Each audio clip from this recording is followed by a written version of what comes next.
हम्म। क्या चल रहा है?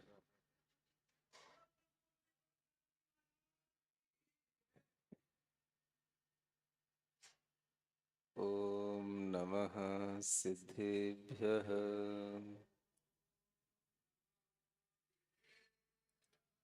ओम नमः सिद्धेभ्यः।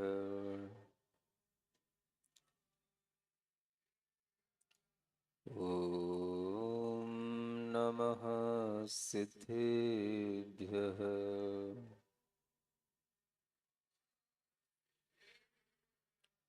तीन लोक में चार हैं, मंगल शरण व श्रेष्ठ। अरहत सिद्ध व साधुगण, धर्म जैन जग ज्येष्ठ।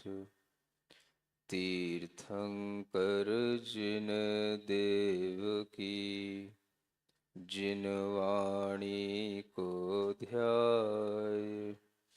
सार्वधर्म संक्षेप से, कहूँ चित्त हुलसाय। देवादिदेव आदिम तीर्थंकर श्री ऋषभनाथ भगवान की, वर्तमान शासन नायक श्री वर्धमान महावीर भगवान की, परम पूज्य आचार्य गुरुवर श्री विद्यासागर जी महाराज की,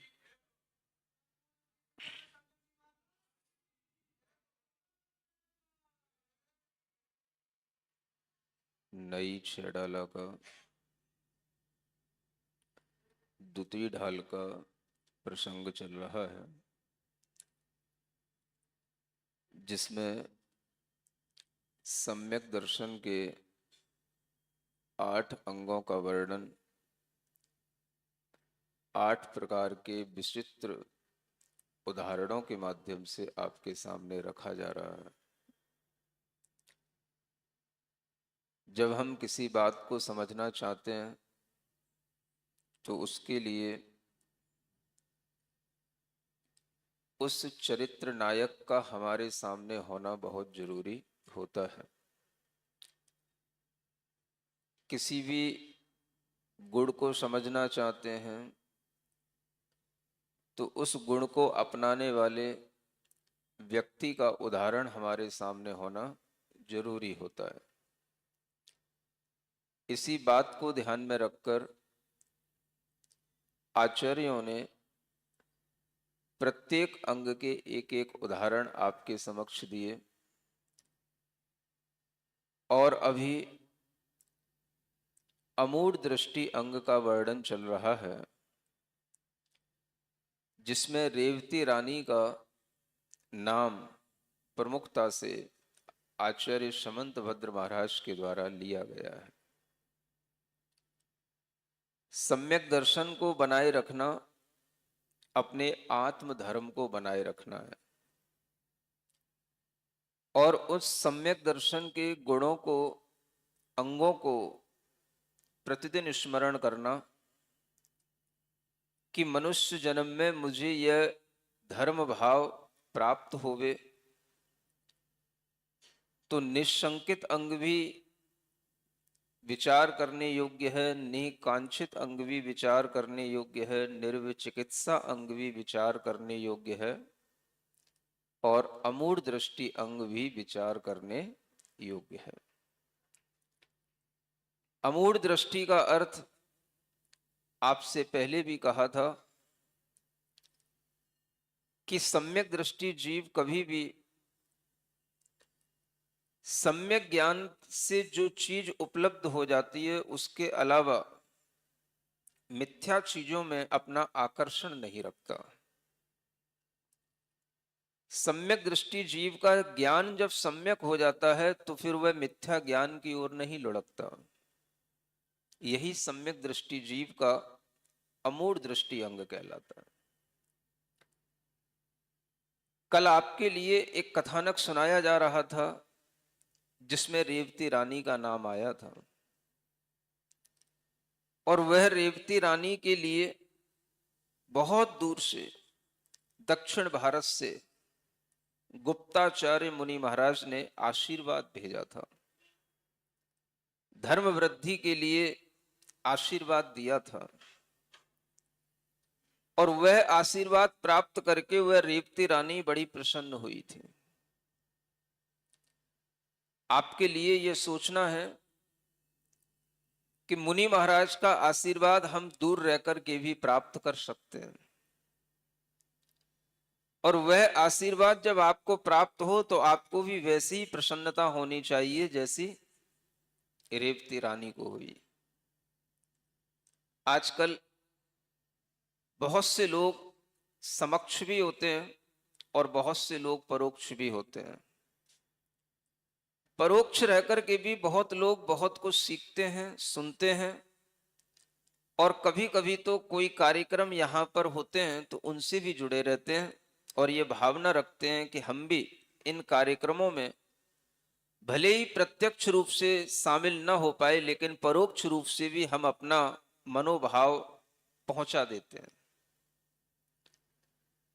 वह मनोभाव आपका परोक्ष रूप से भी आता है तो उसमें भी गुरु का आशीर्वाद आपको मिलता है, तो वह गुरु का आशीर्वाद आपके पास तक पहुंच भी जाता है, और उसके पहुंचने से आपको जब प्रसन्नता हो जाती है तो वह इस बात का सूचक होता है कि हाँ, आपके लिए वह आशीर्वाद पहुंच गया है। सुन रहे हो ना? अनेक लोग ऑनलाइन भी अब आशीर्वाद मंगाते रहते हैं, अनेक लोग ऑनलाइन भी नमोस्तु करते रहते हैं। अब इस बात को लेकर के अनेक लोगों में यह उत्साह और जागृत हो जाएगा कि जब पहले भी मुनि महाराज दक्षिण मथुरा से उत्तर मथुरा में बैठी हुई रानी के लिए आशीर्वाद भेज सकते थे, तो क्या आज वर्तमान में दिल्ली से बैठ करके महाराज दुनिया में आशीर्वाद नहीं दे सकते? अब ये बात लोगों तक और ज्यादा पहुंच जाएगी और लोगों में ये मनोभाव आएगा कि हाँ, दूर रहकर के भी मुनि महाराज का आशीर्वाद लिया जा सकता है। गुरु महाराज हमेशा कहा करते थे, आशीर्वाद दिया नहीं जाता, आशीर्वाद लिया जाता है। सुन रहे हो ना? क्या कहते थे आचार्य महाराज? आशीर्वाद दिया नहीं जाता, आशीर्वाद लिया जाता है।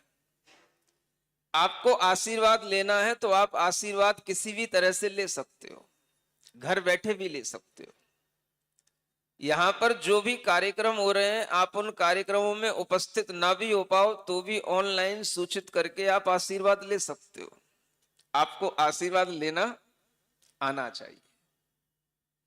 आशीर्वाद अगर आप लेंगे तो आशीर्वाद गुरु अवश्य देंगे, लेकिन लेना पहले आपको होगा।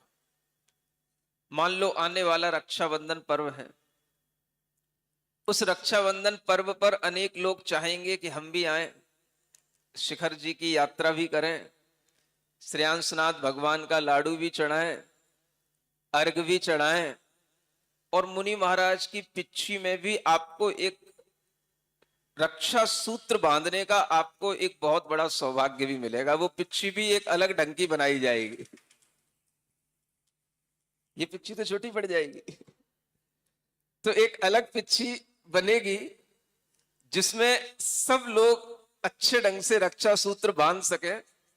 तो ये सब तीन तीन लाभ आपको एक साथ मिलेंगे।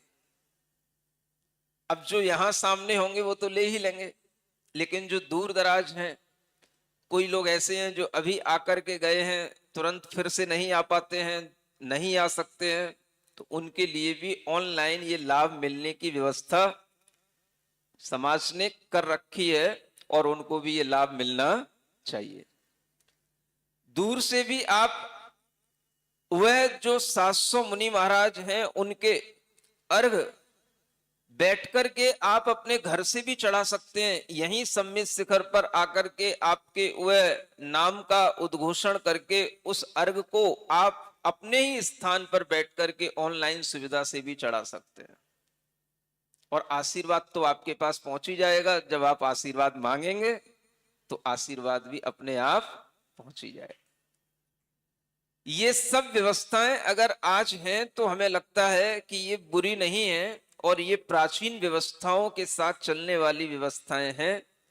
पहले विद्याधर होते थे, थोड़े ही समय में एक स्थान से दूसरे स्थान पर पहुंच करके आशीर्वाद की बात कह देते थे। आज विद्याधरों की भी जरूरत नहीं है, सबके पास में मोबाइल है और उसी मोबाइल से अपना नाम प्रेषित करते हैं और यहां पर नाम उद्घोषण होता है और उनके लिए आशीर्वाद वहां पहुंच जाता है। यह सब प्रक्रिया भी आप दूर रह करके भी कर सकते हैं, लेकिन सबसे बड़ी चीज आपको प्रसन्नता होनी चाहिए रेवती रानी की तरह। जब रेवती रानी को प्रसन्नता हुई तो क्षुल्लक जी जो थे वह विचार करते हैं, 3 पात्र हैं हमारे सामने, उनमें से सुरत मुनि महाराज की तो हमने चर्या देख ली, उनके गुण देख लिए, उनका मनोभाव